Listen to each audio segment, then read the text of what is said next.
How's it going, everyone? Jeff Johnson from the Gazette here with my friend Jeff Linder. We are sans KJ Pilcher, who is under the weather today. Feel better, KJ. He doesn't have his ringer with him, I guess, this week, so we have a chance, right? This is the Week 9 final regular season edition of the Iowa Prep Sports Pick'ems. We've got 10 games we're going to look at from Friday night and give you our expert analysis and pick a winner as well. And actually, KJ has already given us his winner, so we'll also add his predictions in there as well. Jeff, holy cow, 9 weeks done, or will be done on Saturday. Yep. Playoffs will be determined. I think late what they Friday did last night. Year, they I think the qualifiers came in around 12, and I think the pairings came in around 2. Okay. If I remember correctly. With everything, I mean, it shouldn't take too much to figure that out. You wouldn't think with the RPI and everybody. You know, we've got our formula. Everybody knows. Yeah. So you have I believe your mock pairings that will be in the paper tomorrow. They're which posted would be already online. Thursday.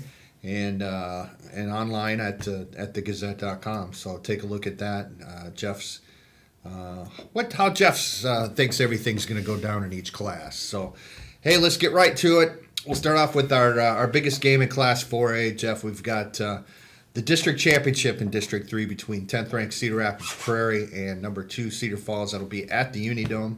Nice warm environs and dry environs there. Prairie is 6-2 overall and 4-0 in the district. Cedar Falls is 8-0 overall and 4-0. Prairie all over Waterloo West last week, 62-13, and Cedar Falls defeated Dubuque Senior 33-10. Couple of teams that can put up a lot of points, Jeff. I look at this one. I look at Cedar Falls has been scored upon quite a bit this year. You look at the opponent's scores. 32 to Bettendorf, 17 to Hempstead, 27 to Ankeny, 17 to Waterloo West. But I also noticed that most of the yardage in those games came from passing, and that is not came late. That could be, and that is not Prairie's gig. No, as we all know. And Prairie's given up a lot of points too. Yes. Even more. They're giving up 24 a game. I think Cedar Falls is around 14. So, what do you see here? I think Cedar Falls is going to win this game. I just think Cedar Falls is a little bit better in the matchup. But I would expect that we could see some points scored. Yeah, I think so, especially on a fast track like that. I totally agree. I think Cedar Falls is definitely the favorite in this one. Both teams are going to get into the playoffs either way, and I think Cedar Falls will be the team playing in the Dome again next week. KJ's got the upset here. He's picking the Prairie Hawks. So, regardless, should be a good game. And again, kind of a prep for the playoffs when you're playing in the Unidome here in Week 9. So, now we go to the Battle of the Boot, 4A District 4. Weird that neither one of these teams is going to sniff the playoffs this year. No playoff implications at all in this one this year. But it's still the Boot. Iowa City West, 3-5 overall, 3-1.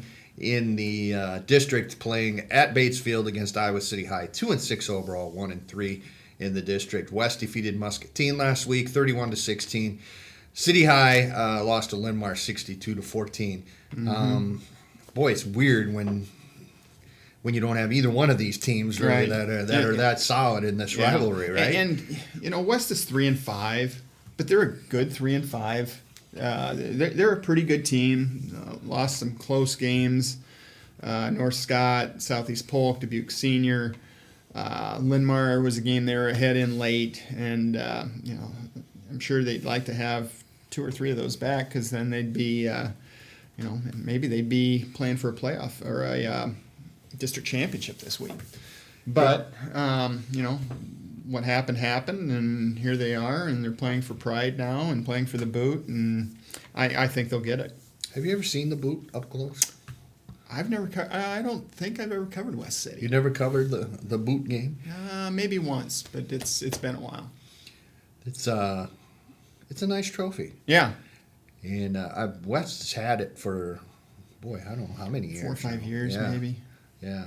Marcus Morgan for West has completed 61.2% of his passes for 1,600 yards and 10 touchdowns this season. He's a tremendous player. Already has an offer from University of Iowa, I believe, full scholarship to play baseball. But he's going to have to ultimately determine what baseball or football or what have you. So tremendous all-around athlete, just a junior. I agree with you. I think West is just better than City High this year.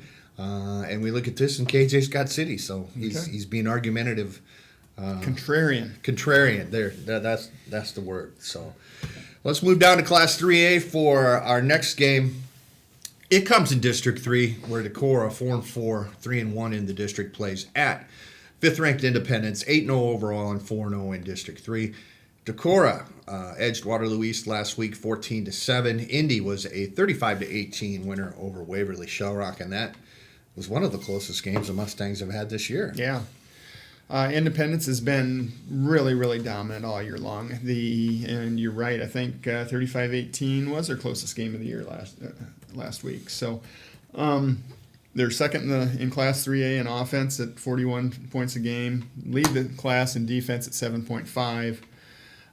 Schedule hasn't been very strong, and it might actually be enough that even if they win and go 9-0, they might not host in the first round because there's 9 teams and 8 districts, eight teams will host, and they might be the 9th team, which is really unfortunate because they've had a historical season for them.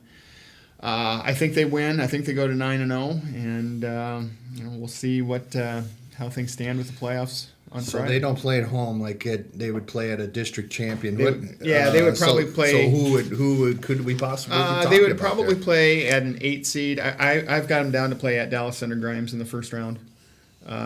North Scott would be the 7. That would be a possibility. Maybe Pella. We'll just see where they get placed. If Decorah were to win this game, Decorah wins the district, right? They win the district, and Independence would be kind of on the fence and making the playoffs. Wow. Decorah's I think Decorah lost its first 2 games of the season, if I remember correctly, the first 3 games of the season as I look at it now, and it's gone 4-1 since. They're dangerous. Yeah, things have stabilized, no question, and you talked about Indy's schedule maybe not being the toughest. You look at Decorah's first 3 games were Walk-On, Xavier, and Western Dubuque, and then Crestwood after that, which is a nice team. Certainly the Vikings are battle-tested, and we'll have to wait and see. Andrew Magner had 134 yards rushing as I look at the box score here from last week. So I'm with you. I just think Indy is the better team. Playing at home certainly will help as well. And I think the Mustangs will ride into the playoffs here. And we'll have to wait and see if next week they'll be playing at home or hitting the bus. So big game in District 6 here. KJ have Indy also? Yes, he did. Okay. I'm sorry. He finally agreed with us. So. All right. District 6 in Class 3A for our next game. It's Mount Pleasant at number 10, Washington, Iowa. Both teams are 6-2 and 3-1 in the district, so this is for all the marbles. Mount Pleasant defeated Fort Madison last week, 35-10. Washington all over Fairfield, 71-6. It'd be a shame. You never root for anybody, but it'd be a shame for Washington not to get in when you look at the only loss was a close loss, and the other loss was a forfeit. Was the forfeit where they unintentionally played a young man who was not eligible. Yeah, I think it's pretty simple. Winners in and losers not, and I think Washington's at home. Big rivalry game down there, and I think Washington's just a little bit better. I'm going to go with the Demons in this one. I am as well. We talk. I know I've talked a lot about Luke Turner, but boy, he's had a special season. When you look at passing and rushing combined, it's 2,116 yards and 29 touchdowns this season. So, and then you add in Wyatt Stout's 12 other touchdowns, and that's 41 of the team's 46 touchdowns have come from 2 guys. So. 2 really good players, obviously, and Mount Pleasant's had a kind of a one of those under the radar good seasons when you look at beat Clear Creek and Manning in the opener. the losses have been to Pella, which is always a good team, and to Solon 35-14. So no question, I would think the Panthers can feel like they can play with Washington, but I'm with you. I just think the Demons will be too much here, and especially at home. So I'm going to go with Washington, and KJ is as well. So we actually agree on 2 of the 4 games thus far. Let's move down to Class 4A or Class 2A for our next game, District 4. Matchup between number 7 Waterloo Columbus and Monticello. Columbus is 7-1 overall and 3-1 in the district. Monticello is 6-2, 2-2. Columbus last week defeated North Fayette Valley 41-15. Monticello with the win over Olwine 34-20. Monticello probably has no chance to get in. No, that's not true at all. They're going to get in if they win, for sure. Their RPI's good. Their non-district teams are competitive, and playing walk-on in Columbus helps. I would say they're definitely in if they win, and not definitely out if they lose. Is that right? Yeah. I think if they lose, they're on the fence at 6-3. And if they don't get in, they can blame what happened in Week 7. The loss to Anamosa. The cowbell game. It's Anamosa's only win, and that was a puzzling score for me. Maybe one of the most biggest surprises of the season. But you also look at the first 4 games of the year, where the wins were by 7 points, by 1 point in overtime, by 8 points, and by 7 points. Yep. So the Panthers have kind of lived on that edge all season. And, when you look at it. Margins of victory doesn't mean anything in the correct. RPI, and that's going to help Monticello. This is a really good Columbus team. Yeah. Obviously, I think very senior laden, except for the quarterback. When you look at Carter Gallagher, he threw for 300 yards and 4 touchdowns last week against North Fayette Valley. So the only loss for the Sailors, I believe, was to walk-on, and that was loss. Yes. So I just think I'm picking Columbus here. I don't know. I'm on board with you. And KJ is as well.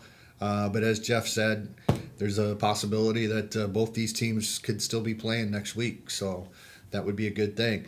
Let's move down to Class 2A District 5 for our next game. And it is for the district championship. West Liberty, 5-3 overall, 3-1 in the district, is at Tipton, 6-2, 4-0.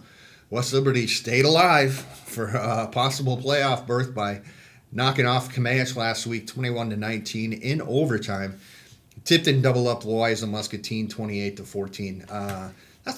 This has been a pretty even district, I think, almost top to bottom, right? Yeah, I would say there are 4 pretty good teams in this district, maybe 5. I don't think L&M's bad. Mount Vernon's better than 3-5. Comanche has had a nice season. And now we're down to these 2. And winner wins the district. I think West Liberty has to win to get in. Tipton probably is in, win or lose. I've just really been impressed with what Tipton's done this year. The loss to Vinton Schellsburg, week 2. Vinton's not an awful team. No, they're not. But not at all. And but I'm sure that's one Tipton would like to have back. 24-14 loss to West Branch certainly isn't a killer. But I'm going to go with the Tigers in this one. But I expect this one to be in doubt until deep in the game. Yep, absolutely. Actually, was able to see West Liberty play at Mount Vernon on a Thursday night about 3-4 weeks ago, and Mount Vernon pulled away in the second half, I believe, for a pretty convincing win. And the Comets have rebounded from there and won their last 3 to put themselves in a position here. So. You're right. It'll be close. I think just about every game in this district has been close. And you gotta give a tip of the cap to a kid named Will Usmoyle, who I think is just a tremendous running back, senior for West Liberty. They were able to kind of carry over last season's momentum, I think, pretty well. But all that being said, I like Tipton here. I think this will be a close game. Definitely will go down to the fourth quarter before we see a winner. We're both picking Tipton, and KJ's picking West Liberty. All right. Let's move now to Class 1A for our next game. It is in District 6, and it features a couple of top 10 ranked teams. Number 10, Iowa City, Regina, 7-1, 4-0 in the district at top-ranked Dike-New Hartford, 8-0, 4-0. Regina defeated Jessup last week, 35-6. Dike-New Hartford all over South Hardin, 42-7. I think we've talked about this in previous podcasts, Jeff, but Regina lost that first game to Xavier, and it might have been one of the best things that ever could have happened because they've kind of flown under that radar the rest of the way and have kind of put a thumping on most of their opponents since then, right? Yeah, and they're a team that you really don't want to see in your bracket. Is an at-large team. I guess I just kind of gave away my answer to this, but they're a really dangerous team, and but on the other hand, Dike-New Hartford's really, really good. Yeah. Really physical, I hear. Got good skill kids. I think 1A might be the deepest class of the 6, and because I really don't know, don't really know who the 4 teams are gonna be in the dome, let alone a champion. I'm gonna go with Dike to win this game, but I think both teams are capable of making a deep run in the playoffs. KJ and I are with you on this one. We both are picking Dike. Heck, who knows? We could see this game again, right? Could see it. Regina, will Regina get in if it loses? Yeah. I don't really see how the math would add up that they would not. But if they would lose and be around a 14 or 15 seed, we might see a Regina West Branch first round game. How about that, huh? Butch and Marvin. Yes. As Butch Peterson calls his old player, Marv Cook. So. Just looking at kind of some of the stats, Ashton Cooks had a great junior season at quarterback, almost 1,900 yards passing for Regina. And Drew Sonnenberg has thrown 18 touchdown passes, contrarily for Dike-New Hartford. Cade Bennett's got 1,000 yards rushing, so those are kind of the two main guys offensively for a very good Dike-New Hartford team. Dike-New Hartford gives up 5.5 points a game. There you go. Closest game, as I look at it here, was in week 2, 27-7 win over Applington Parkersburg. So that's playing some very dominant football, and I think that's why we're all three picking D&H to win this one. Let's move down to District 6 here stay in District 6 for our next game. It's South Hardin 5-3. 2-2 overall at Northland, 6-2, 2-2 overall. Last week we mentioned Dike-New Hartford defeated South Hardin 42-7. Northland was a winner over East Marshall, 38-6. Northland wins this one. They're right on that fence, right? Right on the bubble, 16-17, somewhere right in there, and they'll be hoping that their non-district teams are successful this week, and maybe some other teams aren't, and maybe they're hoping for another upset, somebody that might be up above them on the ladder. Right now, if they win, I've got them at 16, so we'll see. Winning's not going to be easy. South Hardin's good, and I've got Northland to win the game, and I think it's going to be really competitive. Austin Miller, another one of those names you always hear about with the multi-sport thing out there. Key part of the state champion basketball team last year. He's had a really good season. He threw for 204 yards last week and ran for 210. My math's not real good, Jeff, but that's 414 yards to you and me in one game. And 6 touchdowns total. It's awful good. Yes, but you're right. South Hardin's not a team certainly to be overlooked whatsoever. No. The losses for South Hardin, Iowa Falls Alden, which I think has a legit playoff opportunity. In 2A. Yep. Regina and Dike-New Hartford. So and nobody really blew them out. I mean, 42-7. I guess that's kind of on the borderline. You are picking Northland in this one? Yeah. I've got Northland and KJ's got Northland. So I guess the Lynx just need to win and maybe cross their fingers a little bit. Let's go down to District 5 for our next game in Class 1A. It is Mediapolis, 7-1, 4-0 in the district at number 9, Sigourney-Keota, 8-0, 4-0. This is for the district championship. Mediapolis defeated Van Buren last week, 48-6. Sigourney-Keota walloped Waterloo, say that fast 5 times, 42-6. And here's the thing. Jeff, you've crunched the numbers here. Sigourney-Keota has pretty much just massacred everybody all season long.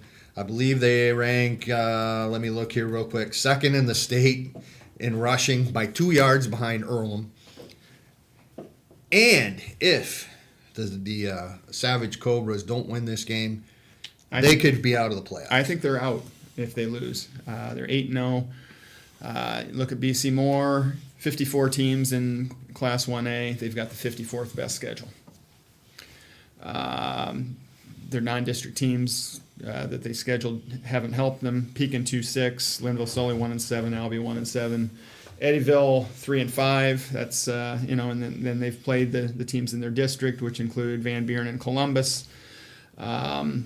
This is the first team on Sigourney-Keota's schedule that's got a winning record.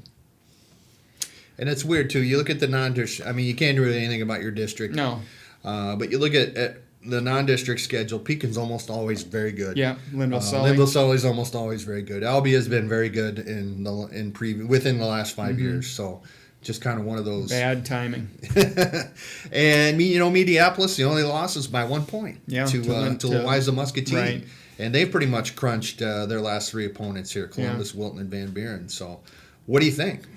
I'm going to go with Sigourney-Keota. I think you talked about the rushing attack. Going to go with that. And two teams, it's a game of survival. Single wing forever, baby. Yeah. That's what I'm going with SK as well. It'll be interesting just to see how that team kind of reacts to what will be, I think, probably its closest game of the season. But, I got Sigourney-Keota here as well, and KJ does as well. So we all agree with Sigourney-Keota, but it will be a very good and interesting ball game. So we're going to end this with the Tractor Bowl. 8-player District 3, Central City at Springville. Central City's 4-4, 3-3 overall. Springville 6-3, 3-3. The winner doesn't get a brand new tractor, do they? I think they've got a pretty cool trophy, though. Do they? I think so. Last week, Central City lost to Midland in a tight game, 54-45. Springville defeated West Central 59-22. Central City coming off a playoff season. Not quite as good this year, but still very representative. 4-4. Yep, and Springville's had a nice season too at 6-3. But when you're talking about the Tractor Bowl, the records really don't matter, right? That's right. I think Central City won it last year. I think that was the first time they've won in a while. I think it's going to go back to. Go back through Whittier and end up in Springville. I think Springville wins this game. Nick Reed, you remember Nick Reed? Scored like 126 points in a basketball game this past season. He's had a nice year. He threw for 276 yards last week for Central City and a close loss to Midland. So he's had a nice football career as well. That being said, I actually was able to see Springville pretty early in the year, week 3, as a matter of fact. I thought it was a nice team. Has some nice dimensions, as Coach Tom Davis would always say. A lot of different guys that could carry the load as well. So tight game. Anybody can win the Tractor Bowl, but I'm gonna pick Springville here. KJ's got Springville as well. So have fun with the Tractor Bowl. You will be now, as we turn to our coverage. We have a game on Thursday night out at Kingston, and it's escaping me who is going to play. It's Kennedy, correct? Is Burlington Kennedy. Burlington and Kennedy. Okay, so Kennedy gets to prepare for the playoffs by hosting a team that's won one game. Good preparation. Well, I would imagine that a lot of different guys will probably get in the game. Right. You imagine that second half it might be a lot of clean uniforms. So that'll be Thursday night at Kingston. I believe KJ's covering that one at KJ Pilcher. At JT Linder, Friday night, you will be at? I will be at Tipton, West Liberty Tipton. Have you been to, you've been to Tipton. You're from Cedar County. Yeah. Have you ever covered a game? I've covered a few games there. Not too many, 2 or 3. it's kind of a neat setting there in the city park, and it's a nice facility. And I will be up at the Dome. I took the easy way out. I'm going to do the inside thing. That's okay. Tomorrow night, Prairie and Cedar Falls. Not tomorrow night, Friday night, at JE 66. As Jeff mentioned, the pairings, we should know who's in about midnight, he figures. And then pairings maybe a couple hours later. Then the playoffs start a week from Friday night, and that's when all the fun begins. We'll have a running scoreboard as well, I believe, on the Gazette.com as we have all year. We've got a ton of games we're going to cover again Friday night, and rounding up some others. Man, I don't know where this... We say it every year. This season's gone really fast. Yep, and they always do. They always do. 100%. We'll be doing the Double Dribble podcast or pick and roll. Yeah, that's right. Whatever we're going to call it. Somebody help us get a good name for our basketball podcast. And if you want to sponsor it, let us know. We'd be happy to oblige you on that deal. So I think we'll probably do a podcast next week as well, leading into the playoffs. Yep. Talk about maybe pick our champions, things like that. So Nathan Ford, you're the best. Thank you as always for producing. For a week 9, I can't believe I'm saying that, edition of the Iowa Prep Sports Pick'ems. Jeff and Jeff signing off. And, of course, keep your head on a swivel.